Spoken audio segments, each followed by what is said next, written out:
Hello, everyone. Welcome back to the 21st Century Renaissance podcast. I am your host, Dr. Michael Opiano, and I am very thankful to be joined today by my guest, Samuel Hoskins. Welcome, Samuel. Thanks for having me on. Yes, it's wonderful to have you. Everyone, Samuel is a classically trained painter, and not only a classically trained painter, Samuel has had training in classical art in the very tradition of the Florentine Renaissance itself, having studied at the Florentine Academy of Art. He is, in the fullest sense of the term, a professional artist. He sells his works online, and he is also a content creator in which he heavily features his art. So I am very much looking forward today to asking him questions, learning about his experience at the Florentine Academy of Arts, learning as well about the influence that perhaps Carl Jung, among figures, and perhaps some others played in his artistic and intellectual life. And yeah, getting his thoughts all together on the Renaissance and perhaps the 21st century Renaissance, being a part of this himself. So yeah, thanks so much for being here today, Sam. Yeah, thanks. I'm really excited to have this conversation. Yeah, I'd just like to say a few words to our audience actually about how we met. It's yeah, so if you're not familiar with Samuel's work, he is just starting out, right? I believe you finished art school just about a year ago, or not quite a year ago. Do I have that timeline right there, Sam? Yeah, I finished up last summer. Last summer, yeah. So it's coming on about a year, yeah. Yeah. Yeah. So I was doing some searching on the internet, as I often do, and I was looking about having an inscription made of this very famous. Well, of course, if you read Jung, if you're into reading some of the medieval alchemists, this particular phrase in sterquilinis invenitur, or opus invenitur, right?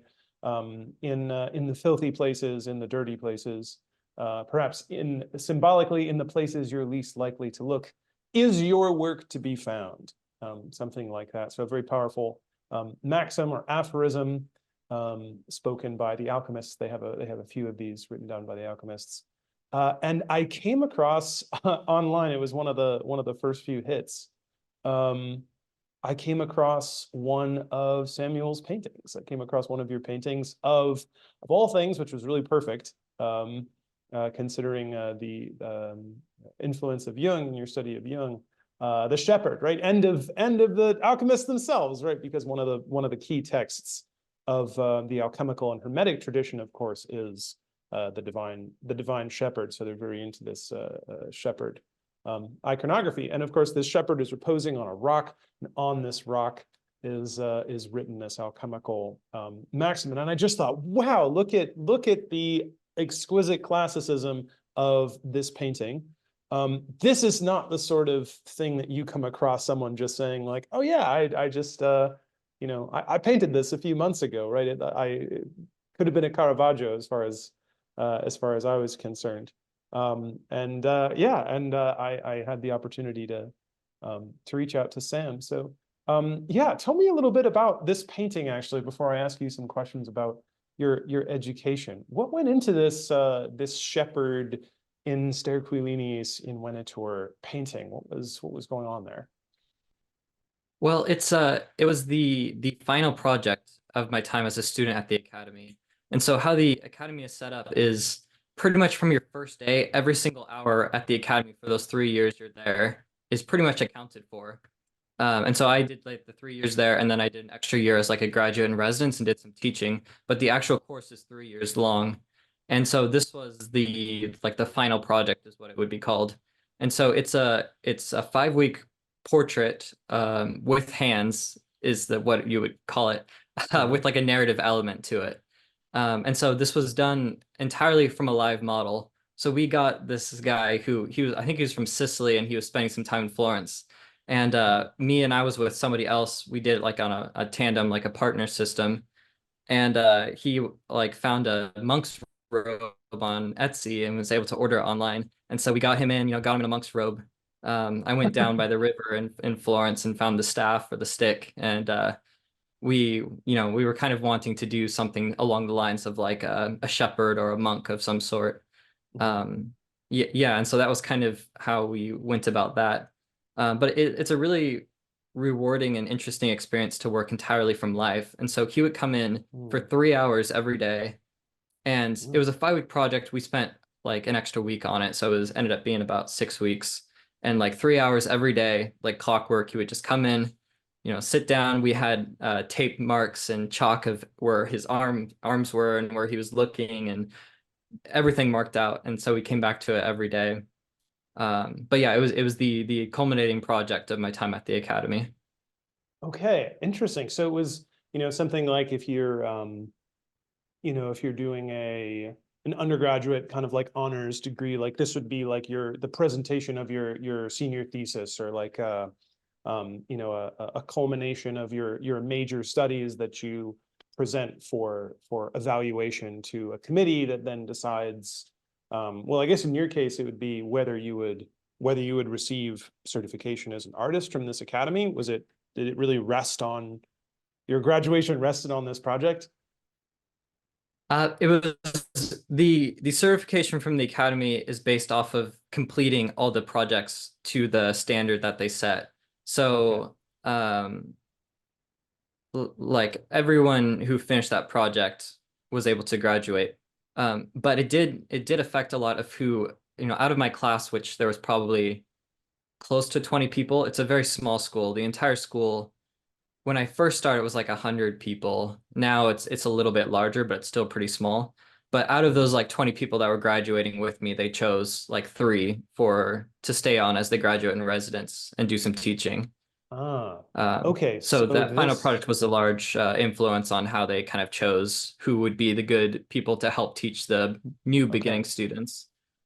Okay, so getting this graduate residency following the presentation of this project is essentially the equivalent of, say, receiving distinction, right? Graduating with distinction. And there's a very real prize for that, and that is you got to you got to teach the incoming introductory students. Yeah. What was that experience like? What did they ask you to do as a graduate resident? Well, it's like the reasoning for that, which is a really good reason, is that some of the instructors have been there since the school's like inception, like since the 1991, I think. But they've been there for a while and have been practicing artists for a long time. And so it can be very easy to be disconnected from those who are just learning the fundamentals again. And for someone who had just completed the course, those fundamentals are still very, very fresh in their minds and Mhm. still getting processed over. And so there's a benefit to both the really advanced teachers and then also those who are just like a couple steps ahead of them. And so it was a really beneficial experience to kind of go back to the fundamentals and kind of solidify uh, the process that I've been working toward the last 3 years. Mhm. Yeah, so it's a really good format for learning to have those. And when I was in the first year, I had my own set of fourth year instructors who had just graduated and were teaching me. So it was a very satisfying to kind of go through that full circle. Mhm. Yeah, yeah, that's well, I would say certainly, right? There is this, I've noticed this with in particular with me. I also have some experience teaching, not in the area of art, but um I notice that there is this, well, one, certainly now at this point in my life, and it may likely be true for all of my life, right? Um, Teaching seems to be the best way to learn after a certain point. If you really Mm. don't know if you don't know anything, right? If you're completely, ignoramus, then maybe don't maybe don't go right away and start teaching somebody something. Um, but after a certain point, it's like, you meet a certain standard, and then it's like, okay, now I need to focus on, I'll have my intake kind of, there's this intake sort of phase of, it almost feels to me like kind of letting things into myself. And then once I do that to a sufficient level, I'll feel kind of this inspiration to create narrative and associate and try to represent concepts and simplify and associate and things like that. And I find at that point, verbally representing something, like I'm an extremely extroverted person. I talk like I talk constantly. If I don't talk to people, with a kind of regular enough basis, I'll just get very, very depressed. And then as soon as I get the chance to talk to Yeah. somebody again, it's like euphoria, right? It's like springtime. Whoa. Um, so I certainly feel something like that when I go to talk. It's almost like there's this like neophytic enthusiasm, something like that. It's like a spark or something like that. Um, did you notice that? Is that Mm. sort of the logic that they operate with as far as having, you said, people who have this as very fresh, right? Did you find like, oh wow, like it's really cool to teach this? Did you have a kind of passion for teaching this? Did you feel that kind of enthusiasm when you're doing it? Yeah, it was definitely like a double way. It was going double directions where both the students, just by the way they were asking questions and inquiring about how to do things, it makes you have to process things in a different way to be able to Mhm. articulate it in a way they can understand that maybe you just kind of uh had embedded in you that you kind of learned, but to be able to kind of regurgitate that and rearticulate that in a way that somebody who doesn't know can understand that is definitely like it goes both directions. So it was very much shaping me as much as it was helping them. Yeah, and it is a really cool experience when people have like an aha moment, or they like to be there when Mm. they grasp a concept and they like really truly like understand it and it shows through their work. Yeah. Yeah, I have to say, as a teacher, it doesn't matter the age, doesn't matter the subject, doesn't matter what I'm doing, right? If you can sort of leading the horse to water, right? Not like just kind of Hmm. ramming information down somebody's throat, but that kind of like, you build this kind of structure around them and you just leave these sort of little clues and you say, okay, here's the royal road to something cool. But you have to go down that road yourself, or you can't experience it. Like you have to go and do this kind of exploratory thing and go through this by your own sort of curiosity, even if I lay it out for you. The only way you get to have that experience of whoa is if you walk down it yourself and of your own volition, is because you wanted to go when I laid it out for you.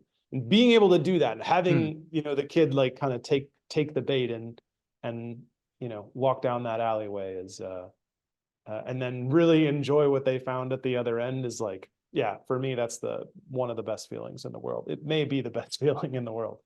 Um, so yeah, Yeah. really, really great to um, yeah, you experienced this too. Yeah. Yeah. It's very much like a lot of people, including myself, when we first kind of joined the academy, I thought like, the academy was going to teach me all the technical aspects, but then, all the um like it would tell me like how to paint, what to paint, and then how to monetize that. But really what the school Mm, does is it just teaches you how to paint, but it doesn't give you like mm, why you should be painting in the first place. And mhm, so it's an amazing tool, but I see people that struggle are the ones that think that the school is supposed to give them that full range of tools. But really, I think like from the school's perspective, all that you really can teach them for the most part is that technical aspect of like how to paint. And mhm, then it's very much more on the individual to kind of figure out what's the reasoning why. And there are like other kind of schools that teach the technical aspect and get a bit more into the like why you should paint. And it becomes like the students end up just becoming like little versions of whoever started the school. And what's so mm, cool about like the Florence Academy I went to is they teach you these universal skills that don't kind of uh, bias you toward a certain way mm. of thinking so that you're still able to, granted you have to have that desire, but to go kind of explore like what it is that you want to paint. So I think there's quite a diverse range of what people are doing now who graduated through that school. I see. Okay, so what would you say, right? Like I could imagine, right? So okay, like for example, when you talk about this, when you say something like, you know, you end up being a sort of mini version of whoever kind of gives you the why. Yeah, I guess I'm not as tied into art circles to know, say, what are kind of the main philosophical schools in art that end up, kind of dominating, and then, having their kind of art philosophy, Stefan Georg or something like that, who tells them, this is why you should be painting. Um, Yeah. you know, I don't know what some of those are, but maybe you could provide some examples of like, hey, what are some of those trends that aren't maybe that you don't find as appealing? And I'm also curious to hear more about like what's your why for painting? Yeah, those are great questions. I think it's it's the like the art academies, it's such an incredibly small bubble of like the whole like art world. And so like it's hilarious because there's actually three schools that are like art academies that teach in Florence. And if like anyone who's a part of any of those schools can look at a painting and immediately tell like, oh, this was done here or this was done here. But from the outside, like people would think they're all like very similar, but it's crazy. It's just like all these it's all subtleties, like just ways of going across the painting process, or yeah, just like yeah, like how you go about the painting process. And so like people get in, it's like going to war with somebody who's like right next to you, like that's a common motif in history, but like we're very similar. But there is kind of that conflict within I guess just the different schools in Florence, of just Mm, like different ways of going about things. But I think like from like a macros perspective, uh, like the schools have a very strong orientation into looking into the past, which is unbelievably mm, beneficial to try to preserve that lineage of mhm, learning how to paint from a technical aspect. And it doesn't dive so much into the future, or like looking at the trends of where things are going, versus I think a lot of like art universities and stuff in the US might be a little more tilted toward moving beyond the past and not having that fully integrated. And mm, so I think the perfect balance is somewhere in the middle, and so that's kind of ties to my why, is kind of trying to take this historical lineage that we have and trying to see mm, where this is going, where I can take this in a way that is of some sort of utility to people. Um, yeah, because I guess like I've always been really drawn toward imagery and like imagistic stuff, and mm, Carl Jung with his work on dreams and things like that has always like really resonated with me.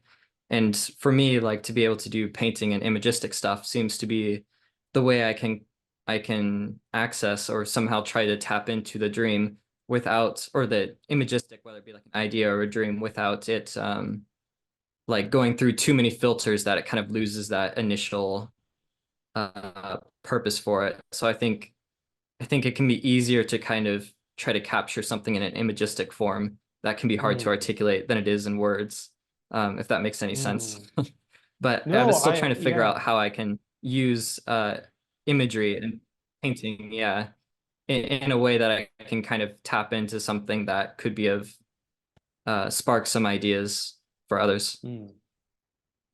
Yeah, this is something actually I find very compelling, is I can tell you've put some thought into the question of the image. And it's something that I found very compelling about Carl Jung. It's something I found very Mhm. compelling about Jordan Peterson in particular as well. Um, is Yeah. this emphasis on the image. And in particular, when I was a kid, I'll say this, right? I was always drawing pictures. I couldn't stop drawing pictures, but I was, for one reason or another, right? I was just not patient enough, right?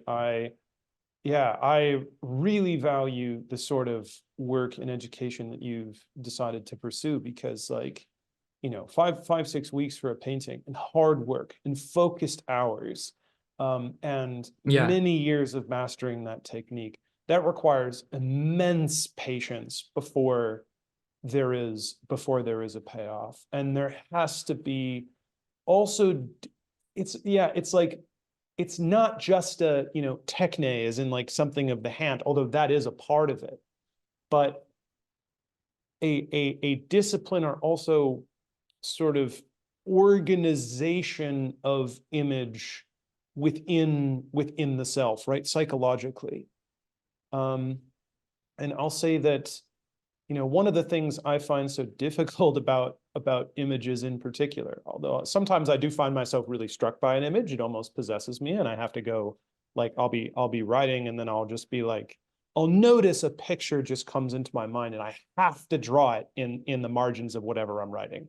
And in that Yeah. moment, I am convinced it is the key to whatever problem that I'm working with. I'm just like, oh, put all the words aside. The answer is this picture. Mm. Why do you find the image something so compelling? What is it about the image that moves you? Well, I guess that, yeah, that's something I've been trying to think about a lot. Um, and I guess it comes down to this idea that I think that there is some sort of reason for, this idea or this dream that like comes into your mind, Mm, but that it needs to be worked in some way to have some utility to it. So like I mhm, think if you have a dream and you could just like tell like your friend like this dream you had last night, it's like there's not a whole lot. Oftentimes it can just be like just a bunch of really kind of crazy random like things that you can't really connect with to them. But mhm, I think like documenting these images and these things that come up in your mind and kind of figuring out if they can precipitate something that is a tangible object that people can interact with and that's mm, embedded with some sort of idea, then it almost mm, like gives some sort of like reality to something that's very subjective. Um, mm, and yeah, and so that's what I've been trying to figure out. And it's hard because I don't know, it's hard to have some sort of criteria of like how effective you can be on doing that. But definitely a lot of the artwork that I'm making now post academy is largely based on ideas and imagery that comes up from listening to podcasts, from dreams, or from just being um, trying to be a little more in tune to these images that come up. Interesting. Okay, so the image itself, it seems, and certainly correct me if I'm wrong, it's like a connection to somewhere else, somewhere that's hard to grasp, but it's something perhaps that transcends ordinary experience. And it's like it's Yeah. there, but it's so difficult to actually harness. But it's like you can't help but be aware that it's there. And there's Yeah. something about them that's fascinating. Yeah. It's just like uh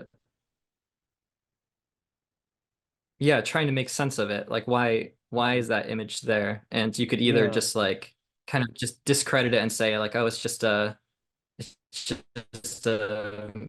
I don't know, Mhm. some sort of something on the fringe or something that has no meaning, or maybe it does. And I guess maybe it's just my proclivity to try to figure out or try to use that as the bridge to wherever is kind of beyond this Mm. stuff. I don't know. It starts getting very metaphysical and stuff. Yeah. It's hard to put into words. Yeah, yeah. Well, it's interesting you mentioned this, right? Because there are sort of two ways that you can approach dreams. I mean, images, yes, it's like almost like the dream is a subcategory of image, something like that. Um, because I Yeah. definitely have the images. I think I started with me, right? I started, and this was sometime, I would say this would be back. Well, actually, I was always I wouldn't call myself the most prolific of prolific dreamers, right? Like I've read Jung's Red Book. That's probably the most prolific dreaming Yeah. I've ever seen. That's quite the, I was like, all right, this guy is, you know, this A is, genius or crazy. yeah, yeah. Well, probably a bit of both, right? Yeah. The madness of the poet, right? Hmm. Something like that. Um, the furor, that's right. Furor is what the Latins say. A poet has furor, which is like this raving, Mm. like he's almost like angry, it's like there's a yeah, a Yeah. passion, right? A passion in the sense of when we talk about passionate anger, but it's like really focused, I got to get this out. Yeah. Sort of a thing there. Yeah, definitely that with Young. So, but I dreamt a lot, right? And I journaled from a very young age too. I think I was maybe like 8, and I was just like, I have to start writing in journals. And I remember begging my mom to just like get me journals. And I was Mhm. just like, whoa, and I was like journaling about my interior life all the time. And every time I got into a problem when I was a teenager, I would always come back to a journal as like, this is how I get out of this psychological problem. And in my life, I'll just journal my way out of it. And I'd write down my dreams and things like that. But somewhere along the line, I don't know, especially with dreams, I kind of thought of them as kind of random or something like that. I wasn't exposed to the dream side of Jung very early. I actually had a psychology teacher in high school who introduced me um, to Jung. And as part of an intro psych course, which Hmm. is great because I only learned much later that a lot of intro psych courses are just like, Jung is not a real psychologist, so we're going to put him in a box Yeah, I've and heard we're that. not going to talk about him. But mine did, and I was very thankful for that. But the one thing he did talk about that I did walk away from that was a lot of what Jung had to say about the shadow. He was particularly um, focused on the shadow, and he said, like, look, guys, if there's one thing you walk away with here, if you're upset with someone, if you're really like you're like that person is my enemy and I hate them, it's not them that you feel that way about, it's you. And I remember that was something that really stuck with me, and so I ended up coming back to Jung much later in sort of in my mid-20s and such. But to get to the point, right? I don't there are these two pathways you mentioned to dreams. And one pathway is to just be like, they're just kind of random stuff, random images, something like that. There really aren't any patterns to pay attention to here, anything like that. It's just right, almost I'm trying to think. Noise, like there's some cognitivists out there who are something like, oh, it's just sort of yeah, ambient cognitive noise that happens when you close your eyes, like the brain just has to be stimulated, it has to be stimulated at all times, and so it just like stimulates itself, and that's all it is just self-stimulation, right? You can Yeah. yeah, you can treat it like that, or you can go down the path and you could say, no, this does have something, this does have some sort of meaning, this does have something to tell me. And I don't think I started trying that out until I was exposed to Jordan Peterson, and I started watching his lectures very deeply. And then it was after I started taking my dreams seriously that then when I had visions of some image during the day, I was just like, wait a second, I've seen this someplace before. Where have I seen this? Yeah. How did you start taking your dreams seriously?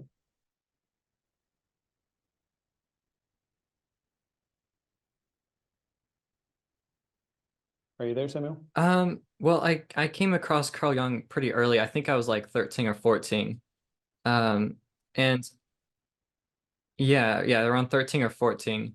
And I've always been very like I have to get to the bottom of things, maybe a bit like skeptical at times, but I have to like go to the source. And so I was reading like I came across Jordan Peterson around that time and heard him talk about Carl Jung, and so then I had to go to Carl Jung and start getting into those books. And so I think that was kind of when uh, there was a lot of shadow or projections or dreams and things Mm, like that. And so that was really exciting for me because prior to that, I feel like uh, it was hard for me to find um, like things that I could kind of hold up to the skepticism. And mm, so I felt like there was something really solid, really something that was really there with Carl Jung. And so that was definitely when I started really getting into that. And yeah, it's just been really interesting to think of like how like from like maybe a bit more materialistic perspective, how you could consider dreams as just being like noise or something like that. But it's Mhm. like you have to have the language for something in order for it to exist, basically. Like once Mm, you start understanding the language that Carl Jung's talking about, you start noticing these things in your mm, daily life. And I always thought that was really interesting that um like we all just kind of have like a collective model of what reality is, but there could be mm. like other things that we can kind of add on to it that don't kind of discredit anything that we collectively share in common, but we could like be open to more that's out there. And I think that's like something that Carl Jung did, was like very much a trailblazer of his time with doing Mm. that. Yeah, yeah. I think he has this notion. I think Peterson, I think, more directly identifies it with culture or borrowing terms from Neumann, the great father. But I think Jung himself, if I'm not mistaken, refers to this. He uses a Neoplatonic Gnostic term. He calls it the pleroma. Yeah. Right, the as the sphere of the bounded world of the known, right? What we all agree constitutes the world, and what we all agree we can kind of safely ignore, either because we agree we can ignore it, or because so few of us can actually pay attention to that. It's too complicated a pattern or something like that, or we don't have, right? Not everybody is a prolific dreamer. It makes sense Yeah. for people who are not prolific dreamers to be like, once or twice I dreamt I was in black and white and there were no words and I was walking behind a bus. It's like, yeah, you're not going to ascribe a lot of meaning to your dreams if like that's what you remember, if it's very ordinary stuff. So it's something that not Yeah. everybody sees. But there's something, yeah, there's something to that, right? To recognizing, right? Recognizing that there is something beyond what we all kind of talk about on a regular basis, that the world of the unconscious, be it the collective unconscious or what everything out there that we are unconscious of, is so vast. And maybe something like these images are a way of taking a taking a step out into that unknown, that's like a way to sort of explore some of that, something like that. Does that make sense? Yeah. Yeah, that's exactly how I think about it. That's some way to concretize something that Hmm. like I don't know how else you could be able to articulate it in something like that other people can interact with. And so like oftentimes also when I'm doing a painting, I'll have like kind of a vague idea of what direction I want to go, but then like during the Hmm. process of developing the painting, I'll oftentimes take things in different directions or like especially since I've this past year, like outside of the academy, I haven't had like strict deadlines of when the projects will be finished. I'll like work on a piece and then it'll just kind of feel like I don't exactly know what direction it needs to go, and so I'll just put it off to the side for like sometimes a couple months and then come back to it and I'll know like exactly like what kind of changes need to be made or what direction it needs to go. Interesting. And so it's definitely been like my way of somehow yeah like interacting with this like indirectly like using the painting as a vessel to interact with something that I can't exactly articulate. Yeah. So like to have, yeah, it's almost like, you have a piece of, right, because this is the thing about images, this is always the problem. You have them, and the moment that you experience them in their totality. They're like, whoa, there it Mm. is, there it is. Yeah.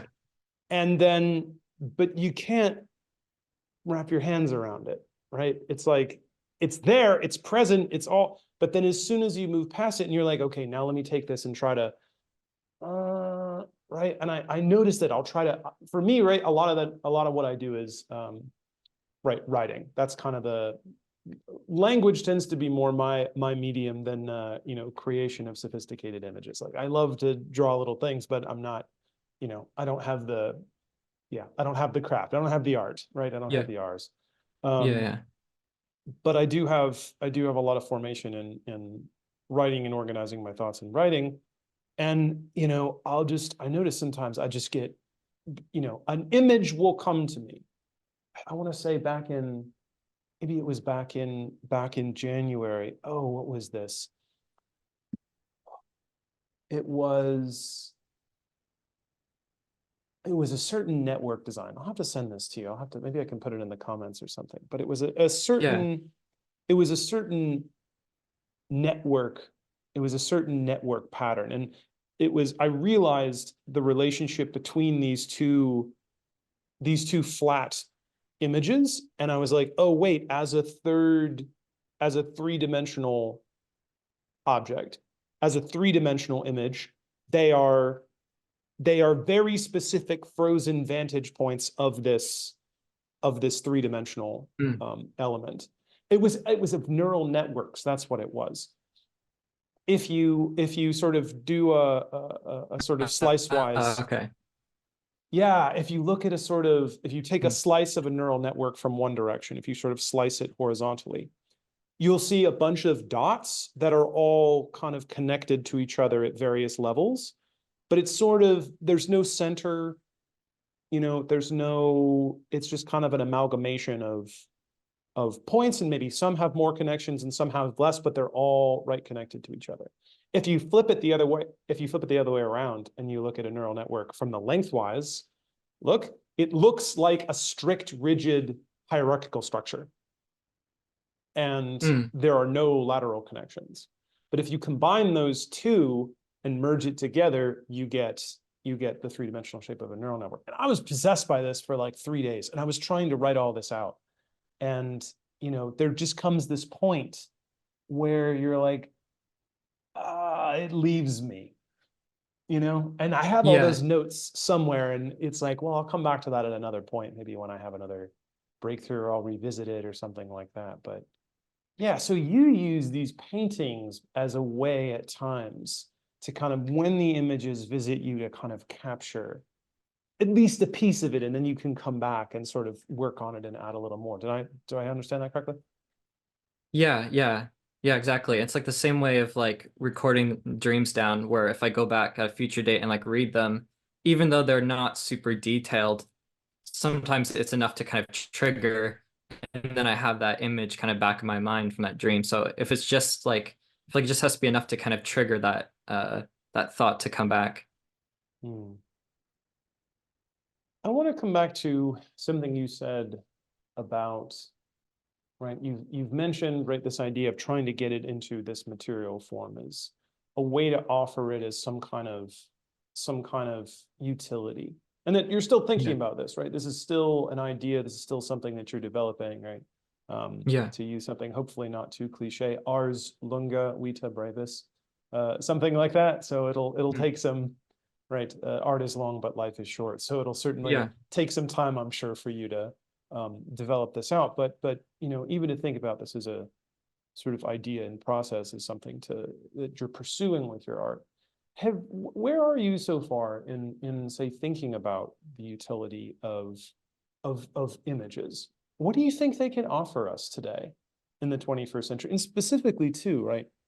What do you think, sort of building on images that we've also inherited from some of these maybe classical artistic traditions, what might that have to contribute as well?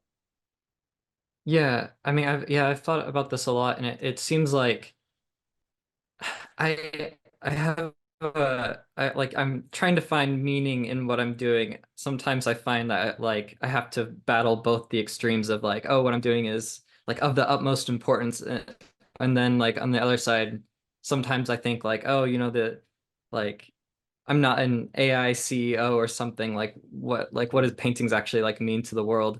But I think if you think of paintings as like some sort of tangible idea, and that if if you're able to have a tangible idea that is true to yourself, at least my belief is that Mm.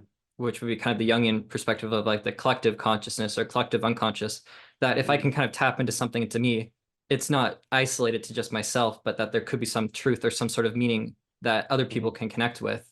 And mhm, by having that out there and other people can connect with it, maybe they have an idea, it can spark an idea or it can spark them to think about something a little different. mm, And it could have some sort of knock-on effect. But I think the importance of it, I think it's like almost impossible to see like directly the result of it because it's like such a like it can take different forms, it can spark different ideas and have a knock-on effect. And so I think, yeah, I think it can be hard to like get objective of like, this painting did this much for society. mm, But I think like a lot of the paintings of the past, I mean, that's they're still like meccas or like places where people go as like a pilgrimage to see these pieces because they're so crucial to our mm, culture and still have like contemporary relevance to them because they've tapped into something that's not just like subjective of their time, but kind of transcends that into something that's like mm, innately human. yeah. I like that you've thought about this in a transcendent sort of component as well. Um, One of the things that I like to do, say in my great books class, is actually exactly what you described, right? This idea that, if you can make some of these great ideas tangible, that, there's something to it, right? Like the idea has something of a universality to it. It has a sort of perennial quality to it. It doesn't perish. It remains. It renews itself or can be renewed through the production of works of great art. It's like that acts Mm. as this, it like brings the idea more into being in the world by making some sort of an artistic representation of it, be that text or Yeah. or or painting or sculpture or something like that. Um, and I particularly, one of the things I love about the great books is like I taught this great book seminar at a university for a couple of years, and I I love to pair both music and image, especially famous paintings, but various forms of images with the text that we would read. And I would use the music and the image as a way to kind of like, okay, there is an image here, and I think the text, this image, and this song actually are all different, vastly different artistic representations that touch upon the Mm. same idea. And I tried very hard to combine these things and to slowly layer these into the students, right? So what one, I'll give an example is, so the tree, right, as an image, as a symbol. I think very recently in one of your videos where you have, by the way, for those of you watching and listening, right, Samuel also has a YouTube channel where he does time lapses of him creating his paintings, and then he narrates his thought and the, specifically, hey, okay, here's what I was thinking with the symbolism when I was making this, when I was working with the colors, this is really what I was going for. And so and you've got some very excellent mood music to go with that as well. So it's really quite, yeah, it's quite relaxing and also interesting, but without being, say, overly sort of sense overwhelming to kind of put that video on while I'm Mm. sort of having a meal or having a cup of coffee. And it's like, okay, I'm just not going to talk for a bit. I'm going to listen to what's going on here. I want to see what Samuel's doing. So definitely check that out if you guys are interested at home. But yeah, anyway, tree symbolism. Your most recent video, you talk in particular about this painting you're making, of particularly for you, how the tree, this quote from Carl Jung about a tree whose roots must reach down to hell in order for its branches to reach up to heaven. Yeah. I would give these pictures of a tree. I would also show, say, manuscript illuminations of trees of consanguinity, and then pair that with the various genealogies from the biblical text, right? Nobody ever talks about the genealogies when they're reading the Bible, right? You just skip them, right? Like, okay, and Jophat was the son of Yeah. Eliezer and something like that. It's like, right. But I actually found that if you combine those things, you give a little image, you say like, hey, what happens if you imagine yourself to be like a tree across time? Like, imagine yourself as that. Let's say that you, okay, your body, whatever, okay. But let's say that, there's something about you that has that sort of pattern, that like you are a branch or you are a root one day. And as you die, right, and there's this image, right, a tree of consanguinity where you've got these branches stemming off, and you've got the youngest generation is way out on the end, and then you've got the old folks closer to the trunk. And then, of course, the idea is as you go down into the trunk and you get into the roots, then you get into these deep ancestors and such. And, it was just like, it was a magnificent tool I found to get 18, 19-year-old kids to think about the value of their actions 100, 200, 300 years from now. Mm. And I credit a lot of that to that image. Yeah. Have you found that there are certain images that you've painted with? Like, have you found people have responded to certain things you've painted with like that sort of ability to engage, or have you found certain images enable certain perspectives like this?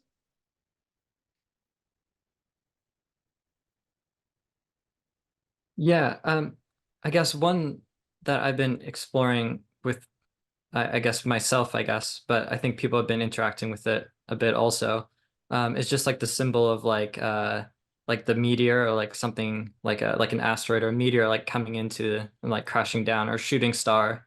And that's Hmm. been like a really common like motif or like dream I've been having a lot of, like the foreign coming into the to what's known. And that seems to be something that, I don't know, I'd be curious. I'm sure there would be like historical symbols that would portray that a similar way. Um, but yeah, kind of like the meteor as like the penetration from the outside into the known. Hmm. Yeah, so right, so if we have the pleroma, or the sphere of culture, right, what is, the territory of the known, explored territory, um, right, the dry land, something like that. Yeah, You know, yeah, it's interesting you should say a meteor, right? Because that's one of the things that I think, it's one of those things that pops up, and just whatever we think is the most important problem, whatever we think, climate, economics, representation, politics, geodiplomacy, whatever it is, right? As soon as there's a meteor that we just weren't tracking that shows up one day, and scientists are like, hey, in 21 days, this thing is like 93% confidence is gonna hit us. yeah, Suddenly, like, all of those problems don't matter. It has this dramatic entry into something that you must pay attention to. It's like the unconscious, yeah, just erupts into your conscious life. yeah. And it's also interesting. That just made me think that there's also like kind of a dichotomy to it. Like it's much like the tree also, that there is like the meteor could be like the source of like an apocalypse or an Armageddon, or it could be a source of like some sort of knowledge that's crashing down. Or I know there's Hmm. different theories of the role that meteorites have played in the just the history of like the Earth, as Yeah. like maybe depositing some sort of crucial materials into the Earth, and then also like extinction events and things like that. So there seems to be, even just from that perspective, like a dichotomy to that as a symbol. Yeah, yeah. Well, that sort of ties into Jung's very fondness for the coincidentia oppositorum, right? The Yeah, coincidence of the simultaneity of opposites. Anytime anything happens, no matter what it is, right? It is all at once both itself and some piece of its opposite at the same Mm. time, right? There is nothing that can happen which is, solely cataclysmic without also bringing with it the seeds of rebirth and life of a different kind. And perhaps the inverse is, well, certainly by that thinking, right? The inverse is true as well. Um, Yeah. any new life, any new great discovery, any new sensation that seems, like, this is a pure gift from God, taken to the wrong extreme, perhaps, or taken to an extreme, whether that's right or wrong, also carries with it the seeds of undoing and destruction based on, what happens when you push it to a certain extent. Yeah, that's a really excellent Mm. bit to attach there. So tell me this. Are you working on any particular projects right now? What's in the workshop?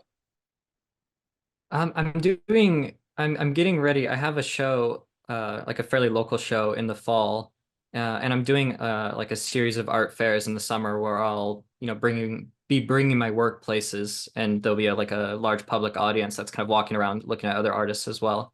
And so I've been kind of working on a series that it kind of unfold like some people will like work on a series of paintings and like kind of have it all kind of figured out exactly what every piece is going to be from the beginning. Mhm. And so they all kind of connect together. For what I've been doing is just kind of I guess painting and then seeing how they all connect together at the end and try to find, Okay. figure out what that theme is as there's Okay. multiple pieces that are coming by. So I think that's just a much more like alive way of going about it. But I've been playing with a lot of pieces that have been like symbolic of like travelers or like, either people going Hmm. on an adventure or leaving their home and going out. So a lot of pieces of exploring in like a nature type environment. Okay. And so I guess, yeah, I think that's just very, definitely like in this period of my life, it's a lot of like uncertainty and like trying to figure out what exactly direction I want to go. And so I think that definitely like kind of even unconsciously can come through the paintings of Hmm. going on some sort of adventure or traveling, but not exactly knowing where that end destination is, which I guess is Hmm. like what you do your entire life. Like you're always kind of, or that would be a good thing to do. I don't think it would be good to, get stuck into a very homeostasis way of living. So I like the symbolism of like the traveler. Hmm. Yeah. Believe it or not, that was the journey was the central unifying archetype of that entire course that I was just describing, that great books, music, Yeah. arts, combat. Yeah, it was the human journey. The Yeah. human journey. That was it, right? And also I talked a lot about narrative and the narrative, well, really wonderfully, right? Something so powerful about the image. Um, we form visual perceptions by a narrative structure. Um, this is something I learned. Peterson, I noticed, I specifically went and looked this up, right? This is something that Ian McGilchrist, who also influenced by Jung, he's come to a little bit more prominence more recently with this sort of group of people who speak about meaning and meta crisis. I don't know if you're familiar with McGilchrist. Ian McGilchrist, have you Yeah, heard of him? I was hearing you talk in other your podcasts. I know a little bit Hmm. of Ian McGilchrist, but a bit more about like Jonathan Vervaeke and Okay. Jonathan Pageau. Yeah. Okay. So McGilchrist specifically talks about he has this hemisphere hypothesis. I won't go. I've gone into it in more depth elsewhere, so I won't do too much of that. But um, basically, to talk about the proper relationships, or to try to get a sense, also like kind of, I guess, phenomenologically, what it is like as a human being, right? Trying to understand various aspects of human experience through the different attentional modes of the hemispheres. He has a bit Hmm. that's connected to this sort of meta crisis stuff, but that's I'm in this particular case, he talks about the formation of visual perception, right? Hmm. In which connects actually to something that Peterson also talks about in personality and its transformations, in his personality and its transformations course, his lecture series on YouTube. I know for a fact he says it in the 2017 version.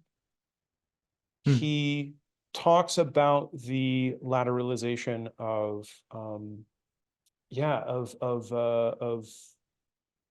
vision, right? How vision is built, and not eyes, right? Not like the actual feed of information through your eyes, although that is lateralized, but it's something like the right hemisphere. Both of them independently come to this conclusion, McGilchrist and Peterson. The right hemisphere is responsible for the detection of novelty. I think in both cases, they're citing an example of birds, and in particular, birds will use separate eyes for separate functions. So I guess a bird's left eye is primarily used to spot predators. I don't know if it's all birds. I think it's certain birds. They have lateralized eyes. So the left eye corresponding to the right hemisphere is like prey detect or threat detection.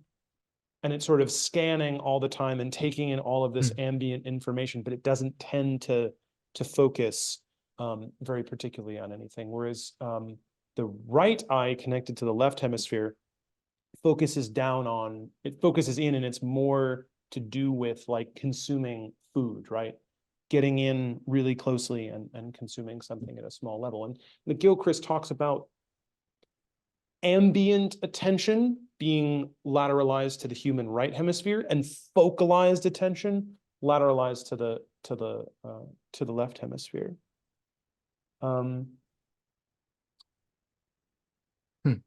There is a cycle, right? He talks about this. They talk about this as going through this process, especially McGilchrist, of a right kind of left. Peterson too, right, left, right. Right. So that first in comes novelty. Then the novelty is passed over to the left hemisphere, which focuses on it, analyzes it, comes up with a theory or a hypothesis of what it is, and then projects it back onto the world. And then the right hemisphere takes in more data. And then it gets reevaluated, put out back onto the world, taken back in, reevaluated, put back out into the world. And sort of it's this cycle of kind of back and forth. But that same structure of building a visual perception, of coming into this construction maybe of a personal pleroma of sorts, takes on that very same structure of narrative, and which is symbolized by the journey. Yeah, I don't know if any of my students ever actually walked away with that from my class, but that's, yeah. Wow, excellent. So you're working on this journey series. You're very interested in travel imagery. You're debuting at some art shows very soon. Are these all locally in Oregon? I know that you are located right now in Oregon. Are these art shows all in going to be in Oregon?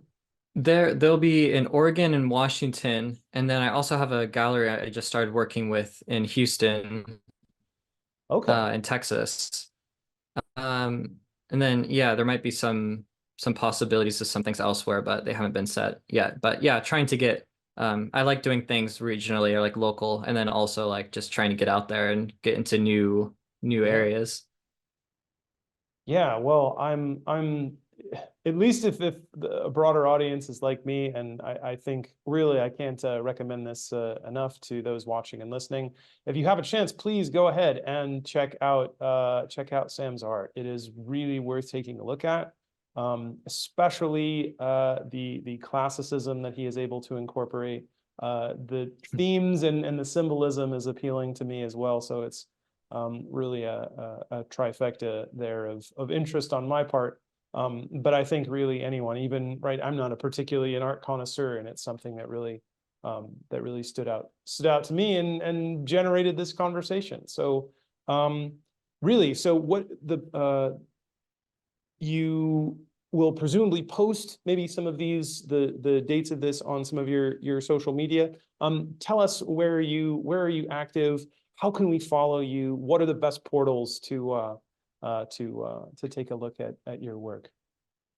Yeah, the best ways are Instagram and then YouTube. And then I also post like all the dates and stuff on my website, which is all linked up to Instagram and YouTube. But those are where I post primarily. Um, but yeah, I have all those dates of all the things I'll be up to now and then in the future posted on those platforms. Great. And if I understand correctly, you also have some of your art that some of your finished projects are available for sale on your website, correct? Yeah, I have all the pieces listed on my website and I have that all set up for shipping and everything. And then occasionally I do prints also, which is just like Okay. a much lower cost point if people like the work and want to have the image in a print format, which is also like I really enjoy being able to offer something at a different ranges of stuff. But yeah. Very good. Very good. Okay, so excellent. So it's not just we have a different there's a wide range of um well price points, right? So if you Yeah. so And someone who then say, yeah, go ahead. yeah, well, and then I was just gonna say, and then like YouTube is, I've been thinking of that as like being the, as much as I can give from like a free perspective. So like having it available online and showing my process and the thoughts, and really it's just like the videos that I would have, like I would like to see from like Rembrandt or Titian or some of the masters of the past. Like if they had a Mhm. YouTube channel doing this, like this is kind of the format I would like to see their process. So that was kind of just my inspiration for going about that. So I'm wanting to have that be something kind of free of just like a kind of a deeper connection. Very great. Very great. So if you'd like to check out some of Sam's art, if you'd like to understand some of the symbolism behind it, if you'd like to see the sort of YouTube channel that he himself wishes existed among some of the great painters of the classical period of the Renaissance, uh, you can find this, right? You can go see this yourself on Sam's YouTube channel. And if you're interested in taking home some of Sam's art, in making it a piece of contemplation and of beautification, maybe of possibly learning something about yourself even, that is also available on Sam's website. So all the links, as always, for all of our guests are going to be included below in the description. So Sam, thank you so much for being with us today. This was really a wonderful episode. I had a wonderful time talking to you and sharing thoughts. And yeah, I hope to have the chance. I'll certainly be following your work. Hope to potentially have the chance to talk again at some point in the future. Yeah, that sounds great. Thanks for having me on. That was a great conversation. Yes, yes. Okay. Thanks everyone to you watching and well, to you. Yes, to you. Thanks to everyone watching and listening. My thanks again, Sam. It was a great conversation. We'll see you guys next time.